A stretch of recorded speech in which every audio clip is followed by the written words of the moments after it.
أن يجمعنا دائما على حبه وطاعته والعمل بأمره وإقامة كتابه وسنة رسوله، فنحن لا حياة لنا إلا بهذا الدين والقيام عليه والدعوة إليه وإشاعته في العالم كله مشارقه ومغاربه. أشكر لكم هذا الاهتمام بأخيكم في هذه الأيام التي نظن أنها الأيام الأخيرة من حياتنا. نسأل الله سبحانه وتعالى أن يلهمنا رشدنا وأن يجعلنا أهلا لحمل هذه الراية العظيمة.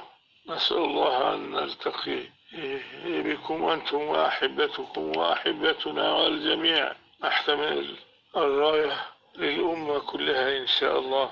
نسأل تعالى أن لا نصل إليه إلا وقد بلغنا الرسالة وأدينا الأمانة وأدينا للأمة ما يجب عليها، وإن شاء الله الأمة بخير وتحمل رسالة خير للدنيا كلها، رسالة العلم ورسالة الرحمة ورسالة الأمانة.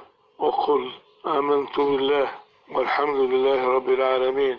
أسأله تعالى أن يكرمكم ويحفظكم ويرعاكم ويرعى بكم، اللهم آمين. ربنا اغفر لنا ذنوبنا وإسرافنا في أمرنا وثبت أقدامنا وانصرنا على القوم الكافرين. السلام عليكم ورحمة الله.